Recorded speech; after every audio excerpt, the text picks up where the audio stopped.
Hello, welcome back to Ruben Tech. Today we will be discussing Google's new quantum chip, Willow, just a bit more. Specifically, I want to discuss the controversial statement by Hartmut Nevin in the official blog post, which states the following. Now, the context is after they perform a sort of Geekbench 5 performance test.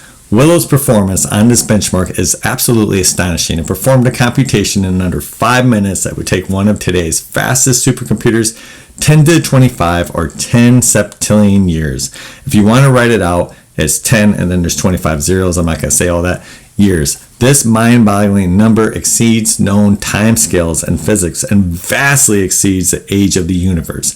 It lends credence to the notion that quantum computation occurs in many parallel universes, in line with the idea that we live in a multiverse, a prediction first made by physicist David Deutsch. Sorry, I add physicist in there.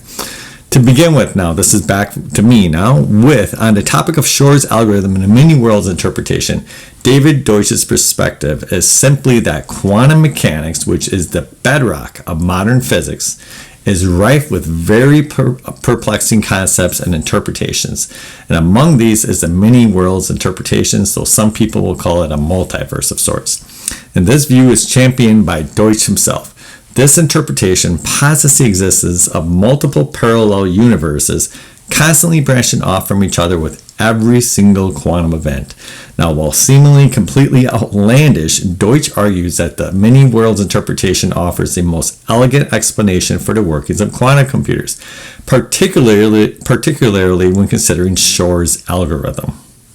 Now, David Deutsch is a pioneer in quantum computation, and he's a staunch advocate for the many worlds interpretation. He argues that the traditional Copenhagen interpretation, with its emphasis on wave function collapse and observer-dependent reality, fails to provide a satisfactory explanation for the strange behavior of quantum systems. And if the universe is quantum mechanical, then everything is a quantum system. In contrast, the many worlds interpretation offers a determined and defined picture of reality where all possible outcomes of a quantum event are realized just in different universes. This, Deutsch argues, is the key to understanding the power of quantum computers. Deutsch's work on quantum algorithms began with a 1985 paper, later expanded in 1992 along with Richard Jozsa to produce the Deutsch-Jozsa algorithm. This was one of the first examples of a quantum algorithm that is exponentially faster than any possible deterministic classical algorithm. He emphasized that many worlds interpretation, which I'm going to start calling MWI, is not merely a philosophical curiosity, but a powerful tool for understanding the structure of reality, the fabric of reality, if you wish. He points out that the MWI allows for a consistent and coherent explanation of quantum phenomena, including the interference effects observed in experiments and the potential of quantum computers. The MWI implies that there are many parallel, non-interacting worlds. It views times as a many-branch tree wherein every single possible quantum outcome is realized. This is intended to resolve some of the paradoxes of quantum theory, such as Schrodinger's cat, since every possible outcome of a quantum event exists somewhere in its own world. In the case of Schrodinger's cat, there's a world where the cat is alive, and there's another separate, non-interacting world where the cat is dead. Shor's algorithm, developed by mathematician Peter Shor in 1994, is a quantum algorithm for finding the prime factors of an integer. It is one of the few known quantum algorithms with compelling potential applications and strong evidence of super polynomial speedup. Yes, super, compared to the best known classical non-quantum algorithms. Shor's algorithm allows us to factor in the prime numbers and O log n to the 3 time and O log n space. Thus, Shor's algorithm will take only 10,243 operations to factorize an insanely large 1024-bit number, and it can do so in seconds. Now, many encryption schemes assume that factorization of large numbers is impossible, or it's virtually impossible in polynomial time. This is based in classical computing.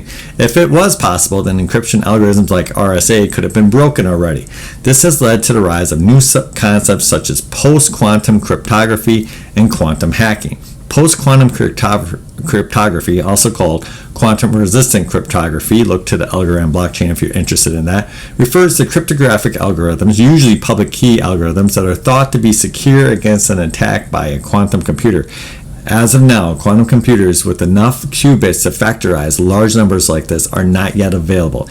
Even Willow cannot do such. Now, Deutsch argues that the very existence and functionality of Shor's algorithm lends credence to the MWI. He poses a challenge to those who do not agree with them and adhere to the single universe view. Explain to me how Shor's algorithm works then. He points out the algorithm seeks to utilize computational resources that far exceed the capacity of the observable universe. Now, to illustrate his point, Deutsch will consider the factorization of a 250-digit number using Shor's algorithm. This calculation would require a staggering number of computational steps on the order of 10 to the 500th power, okay, 1 followed by 500 zeros. However, the observable universe contains only 10 to the 80 atoms, a minuscule, pathetic number compared to the computational resources required for this factorization. Deutsch asks, where was the number factorized? Who factorized it then, and how and where was the computation performed? Now, the key insight here is that Deutsch uses Shor's algorithm to argue for the existence of many worlds because the algorithm seems to perform calculations that require resources beyond the capacity of our observable universe. The MWI provides an answer to this conundrum. According to the MWI, the quantum computer performing Shor's algorithm effectively splits into multiple universes, right? Each exploring a different path in the factorization process in parallel. The final result is obtained through interference between these different universes, effectively harnessing the computational power of a vast multiverse. So let's wrap this up with this. This is absolutely astonishing news. And as a shareholder of Google, and if you're a shareholder of Google, this is just music to our ears. We know that the potential market for this, nobody is even estimating it right now because nobody really knows what it's going to be.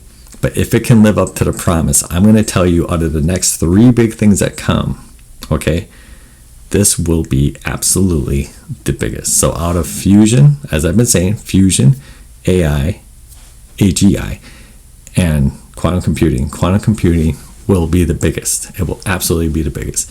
If it fulfills its potential, if they can get the error rate to 1 in a trillion, and they can scale up to 10,000 or even, could you imagine, 100,000 logical qubits, it will be like fire.